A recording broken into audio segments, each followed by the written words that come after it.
រៀបសួរបងប្អូនញាតិមិត្តស្រឡាញ់ចូលចិត្តនៅវត្ថុស័ក្តិសិទ្ធិសូមជម្រាបសួរដល់លោកគ្រូអ្នកគ្រូជារៀមច្បងនិងប្អូនជាគ្រូខ្ញុំថ្ងៃនេះសូមធ្វើជាឯកសារហើយចែករំលែកដល់បងប្អូនកូនក្មួយទុកជាថ្ងៃក្រោយដែលបងប្អូនកូនក្មួយទើបតែមានចិត្តស្រឡាញ់ចូលចិត្តនៅវត្ថុស័ក្តិសិទ្ធិដ៏ខ្លាំងមកចែកជូនបងប្អូនថ្ងៃនេះខ្ញុំលើកយកពីការគោរពថែរក្សានៃតួអង្គដាច់ម្លប់និងការថ្វាយហើយនឹងមានអនុភាពយ៉ាងណានោះសូមជម្រាបដល់បងប្អូនញាតិមិត្តដែលស្រឡាញ់ចូលចិត្តថ្ងៃនេះជាដាច់ម្លប់ដែលខ្ញុំគោរពថែរក្សាដាច់ម្លប់នេះខ្ញុំនេះបានមកពីតួអង្គមនុស្សប្រុសអាយុចូលវ័យ70ឆ្នាំជាងហើយខ្ញុំយកមកគឺមានអនុភាពខ្លាំងក្លាផ្នែកការពារនិងស្នេហ៍រកស៊ីមានអំណាចដាច់ជះល្អហើយនេះសិតហើយជាបានពីដាញ់ម្លប់បានពីកើតនៅលើមនុស្សប្រុសនេះមួយអង្គនេះពីរអង្គនេះមួយអង្គទៀតហើយចំណែកដាញ់ម្លប់អង្គនេះពីរអង្គនេះកើតនៅលើមនុស្សស្រីវ័យល្បាក់60ឆ្នាំជាងអញ្ចឹងពេលដែលខ្ញុំបានមកដល់ដំបូងតួអង្គដាញ់ម្លប់នេះបានមុនគេតួប្រុសបានមុនគេហើយទទួលបានមកនឹងហើយដំបូងបំផុតយកមករៀងធ្វើទុករបស់ស័ក្តិសិទ្ធិទាំងឡាយដែលយើងយកមកគោរពថែហ្នឹងហើយឲ្យតែមានអំណាចដាច់ជះខ្លាំងគឺយកមកធ្វើទុកយើងធ្វើឲ្យឈឺក្បាលស្ទុំជាប់រហូតរយៈពេល2ថ្ងៃតោះតែយើងអុជធូបនិយាយទៅបានលែងឈឺហើយឥឡូវនេះបងប្អូនថតពេលខ្លះថតលោកអត់បានទេថតទៅញាក់មកវិញអញ្ចឹងឲ្យជាសម្មាលខ្ញុំចង់ថតឲ្យច្បាស់ឲ្យបងប្អូនបានឃើញច្បាស់តែថតឲ្យច្បាស់ហ្នឹងអត់បានទេរៀងដូចជាសម្មាលមិនដឹងសម្មាលមកដោយសារអំណាចដៃផ្ទះលោកឬក៏ដោយសារចំណាំងផ្លាតអីមួយមិនដឹងទេហើយពេលដែលខ្ញុំយកមកដល់ដំបូងហ្នឹងរៀងក្រហមទេដល់ខ្ញុំគោរពថែថ្វាយប្រេងដូងនិងទឹកអប់សរសសិលខ្ញុំថ្វាយនៅផ្កាម្លិះនិងផ្កាសកាកែវហ្នឹងគឺផ្កាសកាកែវក្អូបខ្លាំងជាងផ្កាម្លិះក្អូបឈ្ងុយយូរឲ្យក្លិនក្អូបខ្លាំងណាស់អញ្ចឹងខ្ញុំដាក់ថ្វាយរបៀបអញ្ចឹងដល់លោកហើយមានអានុភាពខ្លាំងណាស់យើងប្រាថ្នាចង់បានសុំអីបានដូចបំណងតែបំណងនោះទៅតាមនិស្ស័យហេងរបស់យើងទេមិនមែនទៅចង់សុំបានអីបាននឹងទេមិនមែនចង់ថាសុំបានផ្ទះយើងអត់លុយទៅបានផ្ទះអត់អញ្ចឹងទេគ្រាន់តែថាសុំឲ្យបាននៅសេចក្តីសុខចម្រើនបានបើសុំនៅបានលុយបានកាក់ច្រនបបោហោហៀអត់បានទេបើបានតិចតួចបានមកត្រឹមចាយអីបាន ហើយតួអង្គនេះទើបនឹងយាងលោកមកតួអង្គដាញ់មនុស្សស្រីដុះនៅលើមនុស្សស្រីអាយុប្រហែលជាវ័យចូល60ឆ្នាំឬក៏65អីហើយយកមកក៏រៀងឈឺក្បាលដែរហើយដល់ហើយយើងអុជធូបហើយនិយាយប្រាប់ហើយយើងសូត្រគាថាដាស់អីប្រាប់លោកអញ្ចឹងទៅបានធូរស្បើយវិញហើយមានអំណាចដៃជះខ្លាំងយកសពឃើញល្អឃើញខ្លាំងឃើញមានឆោពន់រាំងសីហើយការគោរពស្រឡាញ់ថែនៃវត្ថុស័ក្តិសិទ្ធិគឺជាវត្ថុមួយដ៏មានអំណាចដៃជះគេហៅថាអដ្ឋាន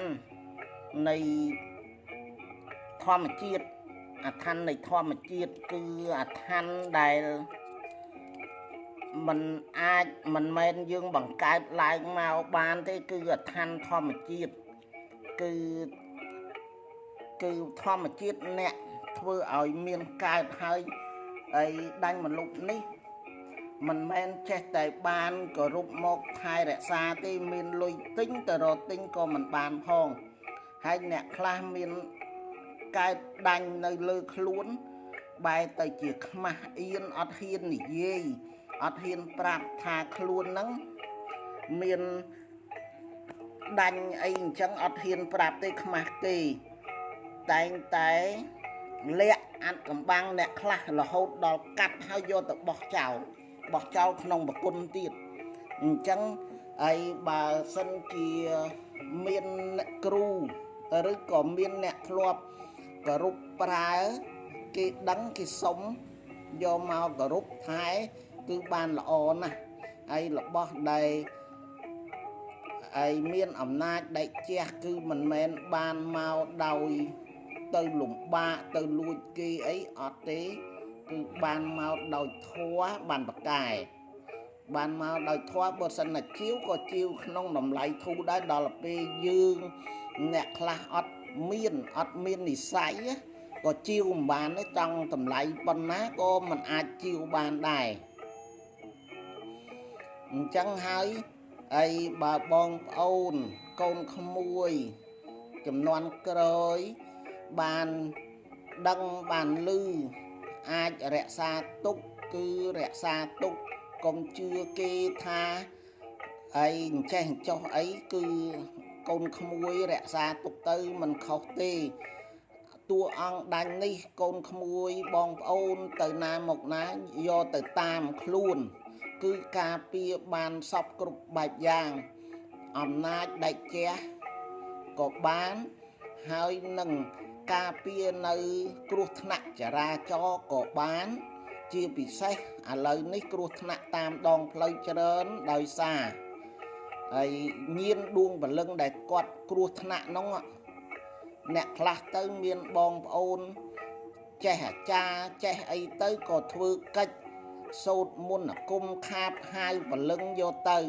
អ្នកខ្លះក៏មិនមានបងប្អូនចេះដឹងទៅក៏យកតែសាកសពទៅនៅដួងព្រលឹងនៅហ្នឹងអញ្ចឹងអាដួងព្រលឹងហ្នឹងគេហៅថាដួងព្រលឹងតៃហោមអញ្ចឹងវិវល់នៅហ្នឹងហើយធ្វើបាបគេអ្នកក្រោយដោយមានយអ៊ុនដាក់គេហៅថាយអ៊ុនដាក់អត់មានរាសីអត់មានយអ៊ុនដល់អញ្ចឹងគេអាចឆក់ឱកាសចាប់ទាញបដូរយើងទៅជំនួសគេទៅចាប់ជាតិម្ដងអញ្ចឹងណាកាលណាយើងមានរបស់អស់នេះមានអាឋានធម្មជាតិតាមខ្លួនអញ្ចឹងពួកនឹងអត់ហ៊ានទេអត់ហ៊ានមកប៉ះពាល់យើងទេបើសិនជាយើងមានគ្រោះធ្ងន់ក៏អាចคลายទៅជាស្រាលបានដែរដោយសារអំណាចដៃជះនៃបរមីតួអង្គដាញ់មលុបឬក៏តួអង្គវត្ថុស័ក្តិសិទ្ធិដែលយើងគោរពស្រឡាញ់ថែនឹងយកតាមខ្លួននឹងលោកជួយការពារឃុំក្រងអញ្ចឹងចង់បញ្ជាក់ថាបងប្អូនដែលជួបដឹងឮគួរតែធ្វើវិធីណាមួយយកមកឲ្យបាន ដាញ់មកលុបមកគោរពបើនិយាយពីការបាញ់បោះក៏ពូកែដែរមានរឿងគេដំណើរដូចយាយដុំស័កប្រពន្ធលោកតាដាបឈួនខាងសៀមរាបនោះក៏មានប្រវត្តិអានេះគ្រាន់តែប្រវត្តិឮតគ្នាយើងចំនួនក្រោយមិនបានឃើញផ្ទាល់ទេតែមានអ្នកខ្លះក៏បានសាកដែរយករបស់សាកសិទ្ធអញ្ចឹងយកដាញ់អញ្ចឹងយកទៅចងនឹងថងហើយទាញកំភ្លើងមកបាញ់មិនចាញ់បាញ់មិនចាញ់ហើយហើយបែកកណុងចាញ់បានផ្ទុះដល់ដាក់កំងបាញ់ឲ្យត្រូវបាញ់អត់ចាញ់ទេហើយបើនៅឆ្ងាយបាញ់ចាញ់តែមិនត្រូវបើនៅចិត្តបាញ់លែងចាញ់កេះកាយទៅលាន់ផុសអត់ចាញ់គ្រាប់ទេមានអ្នកសាកហើយបងប្អូនដូច្នេះហើយហើយបងប្អូនកូនក្មួយដែលបានដឹងឮហើយជួបហើយសូមកុំឲ្យរំលងផុតខ្ញុំធ្វើវីដេអូនេះដើម្បីឲ្យបងប្អូនកូនក្មួយហ្នឹងហើយដឹងជួបរក្សាទុកហើយបើសម្បូរចែករំលែកគ្នាប្រើប្រាស់ទៅគោរពទៅมันខុសបំណងទេហើយនេះជាគេដំណើរផាសដូនតាសំបីតែគ្រូរៀមច្បងធំនឹងដូចជាលោកគ្រូអុចសផលក៏គាត់លើកយកមកដែរហើយតម្រាក្នុងឯក្រាំងប្រវត្តិសាស្ត្រក៏ដំណើរពីរឿងនៃអង្គដាញ់មលុបនឹងដែរជាអង្គដាញ់មលុបកម្ររាប់ពាន់រាប់លានអ្នកទើបតែមានម្នាក់ទេដែលមានដោះដាញ់មលុបអ្នកខ្លះមានដោះអ្នកខ្លះទៅមានកាសក្នុងមាត់នឹងសិតតែអ្នកខ្លាំងហើយអញ្ចឹងហើយហើយការធ្វើវីដេអូនេះចង់ឲ្យបងប្អូនកូនក្មួយដែលបានជួបហើយចេះគោរពទុកប្រើប្រាស់កុំប៉ាន់ស្មានថាវត្ថុនេះគឺវត្ថុអត់មានមង្គលវត្ថុសយសៀវអីខុសហើយវត្ថុមានមង្គលវត្ថុដែលមានអំណាចដេកជះខ្លាំងហើយតួអង្គលក្ខណៈនៃអង្គដាញ់មលុបមានលក្ខណៈទ្រង់ទ្រាយខុសគ្នាហើយដាញ់ខ្លះទៅក៏រៀងទៅវែងដូរឲ្យប៉ិនមករៀមដៃវែងទៅដាញ់ខ្លះរៀងមូលទៅដាញ់ខ្លះក៏តូចដាញ់ខ្លះក៏ធំតែចំណែកដាញ់មលុបមនុស្សប្រុសវិញរៀងហាប់ណែនដល់ដាញ់មលុបមនុស្សស្រីវិញហើយអត់សូវហាប់ទេរៀងចង់ដាញ់ខ្លះរៀងចង់តសោះហើយដាញ់ខុសពីដាញ់សក់ដាញ់មលុបគឺខុសពីដាញ់សក់មានសរសៃវែងទាញមកអត់ដាច់ទេដល់ដាញ់មលុបមានសរសៃខ្លីទាញមកហូតចេញមកដូចយើងហូតហើយអំបោះចេញពីកណាត់សាច់កណាត់អញ្ចឹងហូតចេញមកហើយប្រវែងយ៉ាងច្រើនពី4ហ៊ុនទៅ5ហ៊ុនបើមនុស្សប្រុសខ្លះវែងអាចឈានទៅដល់6ហ៊ុនឬក៏7ហ៊ុនតែកម្រមានវែងអញ្ចឹងណាមានត្រឹម5ហ៊ុន6ហ៊ុនហ្នឹងអស់ហើយរៀងណែនដាញ់ហ្នឹងរៀងណែនតាមខ្ញុំធ្លាប់សម្គាល់ខ្ញុំធ្លាប់កាន់ខ្ញុំធ្លាប់មើលហើយសរសៃរៀងអីល្អិតហើយរៀងមិនរួញទេមិនរួញដូចការសម័យខាងរៀងរួញជាងសក់អីអត់ទេស្តៀងប៉ុន្តែខ្លីហើយមានសភាពរៀងឆ្មាល់ខាងចុងខាងគល់រៀងធំចាប់ពីពាក់កណ្ដាលទៅរៀងឆ្មាល់ខាងចុងស្ដួចនឹងហើយជាដាញ់មលុបហើយទាញមកដោយមកហើយអាហ្នឹងតាមរៀមច្បងគ្រូប្រាប់ខ្ញុំហើយខ្ញុំពិសោធន៍ខ្ញុំពិនិត្យមើលដោយតាមការណែនាំរបស់គាត់ហ្នឹងអញ្ចឹងមែន ហើយជាពិសេសដាញ់ស្រីហ្នឹងទាញមករបូតចេញមកលឿនហ្មងផុយមិនផុយអាហូតចេញមករមងរៀងធូរមកបើដាញ់មនុស្សប្រុសរៀងតឹងបន្តិចអានឹងការហូតទាញចេញមកស្អាតលបងមើលដូច្នេះហើយបើបងប្អូនបានជួបរក្សាទុកទៅមិនខុសទេទៅណាមកណាយកលោកដើរតាមទៅហើយការគោរពបូជាគឺលោកចូលចិត្តនៅប្រេងដូងឬក៏ប្រេងច័ន្ទឬក៏កមួនប៉ែលាបទៅជាពិសេសដាក់ត្រឹមប្រេងដូងប្រេងច័ន្ទហ្នឹងប្រេងដូងគឺល្អលេខ1ហើយពេលសិលថ្វាយផ្កាដល់លោកបាញ់ទឹកអប់ហើយថ្វាយផ្កាទៅបានល្អប្រសើរហើយអញ្ចឹងហើយសូមអស់យោបល់ត្រឹមប៉ុណ្ណេះខ្ញុំសំឡេងមិនព្រោះហើយអត់ចេះរៀបរាប់ឲ្យបានក្បោះក្បាយអត់ចេះរៀបរៀងឡើងទេបងប្អូនអញ្ចឹងបងប្អូនកូនក្មួយដែលស្រឡាញ់គោរពនៅវត្ថុស័ក្តិសិទ្ធិចំនួនក្រោយនេះបើបានឃើញហើយអ្នកដែលបានឃើញសូមឲ្យជួបប្រទះនៅសេចក្តីសុខនិងចម្រើនមានលាភមានជ័យ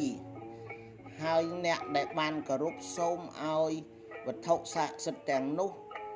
ឲ្យមានមង្គលល្អតាមថែរក្សាលោកគ្រប់ពេលវេលាសូមអរគុណសូមជម្រាបលា